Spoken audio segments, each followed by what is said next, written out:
Nossa aula de hoje será sobre os povos indígenas no Brasil. No livro de vocês está na página 258 para aqueles que têm livro.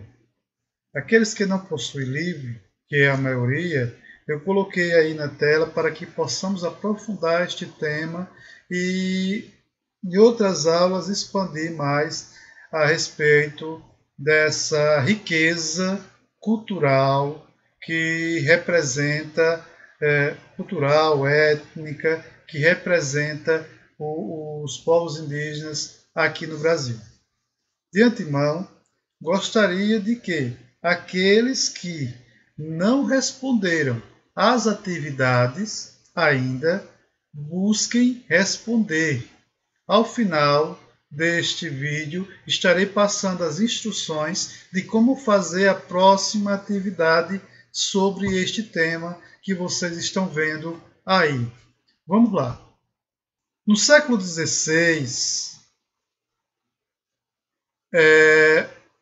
o Brasil, eu não gosto de usar essa expressão, conquistaram. Fica um pouco pesada. É mais do que conquistar. Eles tomaram essas terras. Não foi uma luta justa. Então, quando no século XVI os europeus invadiram o território que vieram depois chamar de Brasil, tinha cerca de 3 milhões de indígenas. Tem alguns estudiosos que aumentam essa cifra aí para 10 milhões, 10 milhões de habitantes aqui. Sabe-se que não podemos precisar o número de povos indígenas que aqui existiam nesta época. Eram em torno de 900 grupos, povos indígenas. Cada grupo desse com a sua peculiaridade, com as suas particularidades culturais, linguísticas. Cada um tinha seu próprio modo de vida, seus costumes, línguas, dialetos diferenciados. Eles viviam em lugares que os europeus vieram chamar de aldeias. Estas aldeias eram organizadas conforme o costume de cada grupamento indígena. Algumas eram habitação única, outras eram habitações individuais, outras regiões, as habitações indígenas eram subterrâneas. Então, cada grupo indígena adaptou-se ao clima e à geografia da região e construiu os seus costumes. Eles apresentavam também algumas semelhanças e muitas diferenças nos aspectos de sua visão religiosa de mundo. Eles davam, e ainda hoje dão, muita importância à terra. Essa visão fez com que eles fundamentassem a posse da terra de uma forma coletiva. A terra não pertencia particularmente a ninguém. A terra pertencia a todos. A terra pertencia a todos, e não a A ou a B. Então, era a posse coletiva dos bens. Tudo que era produzido nesta terra pertencia também a todos. Então, a terra era propriedade de todos os seus habitantes. Para esses indígenas, a religião estava presente em todos os aspectos da vida. Os rituais religiosos marcavam desde o nascimento, a passagem da infância para a idade adulta. A adolescência é basicamente uma concepção mais moderna. Acredito que, se tiver poucas exceções, não conheço, mas em sua maioria existia a passagem da infância para a idade adulta. Os rituais que alguns povos ainda hoje comemoram marca bem isso, essa passagem da infância para a idade adulta. Esses rituais também estariam presentes os elementos da natureza, os astros, a chuva, a terra, os animais, as plantas, que eram considerados essenciais para a manutenção da vida em sociedade. O pajé, ele era o conhecedor das tradições religiosas, era conhecedor da flora, das plantas que existiam nessa região, bem como da fauna. Então ele era uma espécie de curandeiro, guardião deste mundo espiritual. A organização social, não podemos compará-la com a Europa. A figura do chamado cacique não teria aquela ideia de um rei, de um poder absoluto, mas sim daquele que, em comum acordo com todos, orientava em tempos de guerra, liderando os guerreiros, e em tempos de paz era o representante daquele aldeamento, daquele grupo indígena. Por ser uma pessoa que eles punham confiança, todos respeitavam as suas ideias, entravam em consenso. Normalmente, eles evitavam agir de modo autoritário. Esses povos indígenas também mantinham contato entre outros povos comuns por meio de festas. Esses eventos que ainda hoje reúnem muitos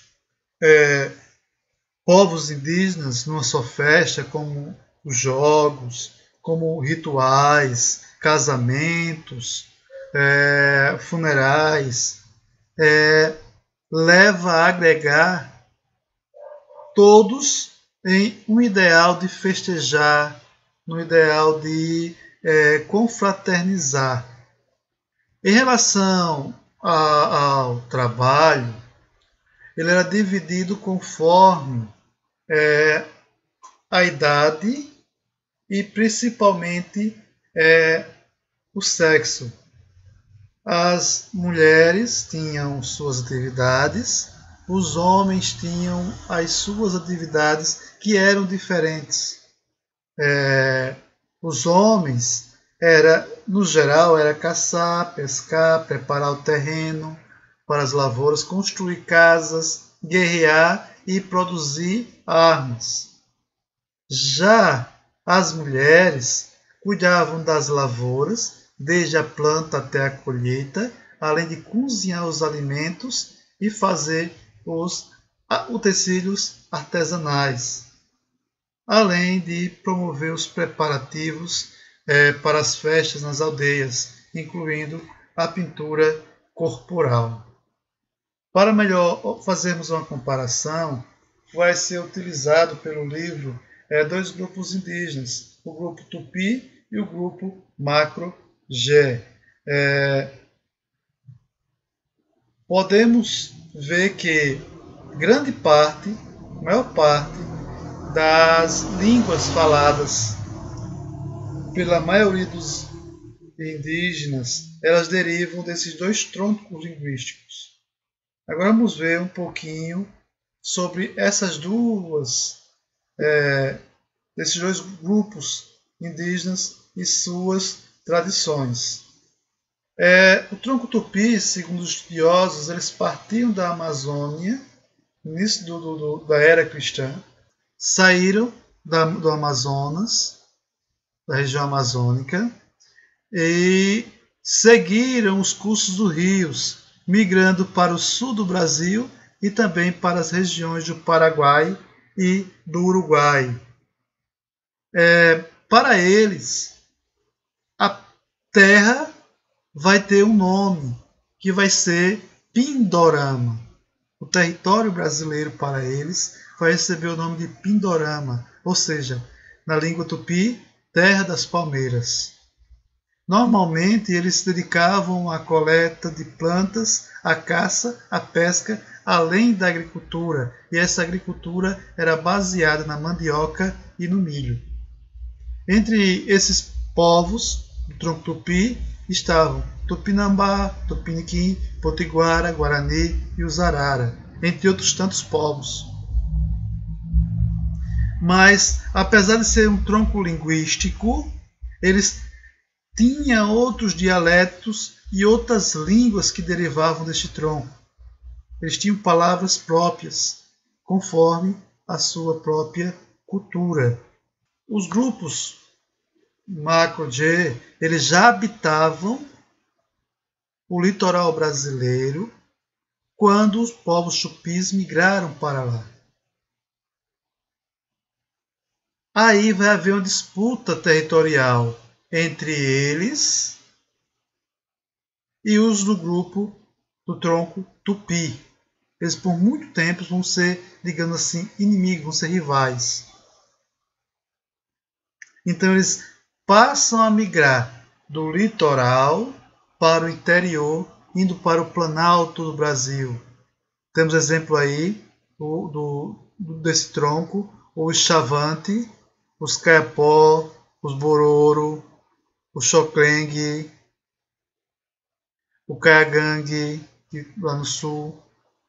No Planalto Central também eles migraram também para a área de Cerrado, alguns trechos da Amazônia, próximos principalmente dos rios, onde eles tiravam sua alimentação à base do peixe, além da caça, o cultivo de plantas como a mandioca, o feijão e o milho. Outros povos, como o grupo Marajoara, eles desenvolveram uma cerâmica riquíssima na proximidade do rio Amazonas e seus afluentes. Esse povo era conhecido como Marajoara. A origem linguística desses povos ainda é desconhecida. Eles tinham uma técnica própria no manejo das águas. Moravam na margem dos rios em aterros, que se abrigavam em épocas de cheia.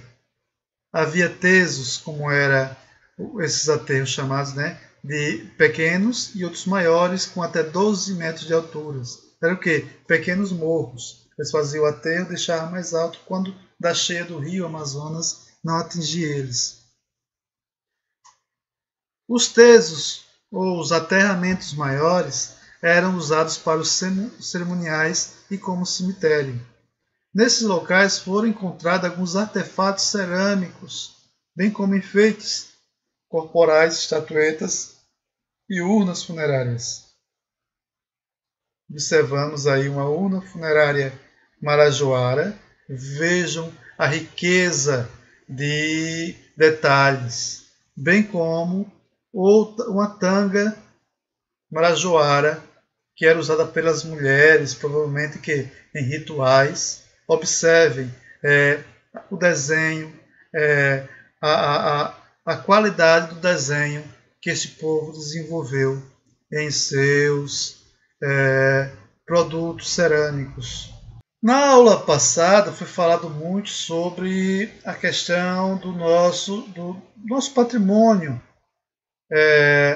arquitetônico, cultural e principalmente arqueológico no Brasil. A quantidade de sítios arqueológicos é riquíssimo. Observando no mapa, temos aí a grande quantidade e podemos ver as datações. São Raimundo Nonato conseguiu uma datação de 39 mil anos, embora que afirme que possa ter mais de 50 mil anos de ocupação. Lá no Marajó, 5 mil anos. No Abrigo do Sol, 11 mil anos. Aqui na região Nordeste temos de 11 mil anos. Grupo do Padre, 7 mil anos. Lagoa Santa, onde foi encontrado um dos fósseis mais antigos, que foi o da Luzia, 12 mil anos. Vê a riqueza. Outra riqueza que temos é justamente os sambaquis.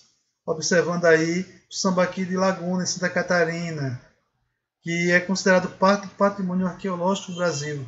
São o quê? São montes artificiais. Quando se fala artificial, porque foi construído pelo ser humano. Ele, se alimentando, era jogando os restos de ostras, de fragmentos, ou seja, o lixo que eles faziam, eles jogavam num monte só. E ali foi acumulando, tornando montes altíssimos. Esses aí foram feitos há mais de 1008 anos. Na atividade, vocês deverão buscar #história, vai abrir essa página e logo depois vocês vão buscar aqui o título A Cultura Tupi. Vocês deverão clicar no link e vai aparecer o texto A Cultura Tupi, que vai relatar os aspectos culturais que foram encontrados através de pesquisas arqueológicas, bem como através das crônicas de alguns viajantes da época colonial, algumas características e depois vocês deverão responder um questionamento. Mas antes de tudo, nome completo, em qual turma você pertence, marque. E uma questão que pergunta: os tupis eram caçadores, coletores ou eram agricultores? Eles eram caçadores e coletores ou eles praticavam agricultura? Justifique sua resposta. Então, vocês respondem: eles são coletores e caçadores. Apenas isso. Então, vocês vão ter que dizer por que eles eram caçadores e coletores. Leiam o texto. Não, eles eram apenas agricultores. Por que eles eram agricultores só? Não, eles eram tanto caçadores e coletores, como também eram agricultores. Por quê? Ou seja, você tem que justificar a resposta dada.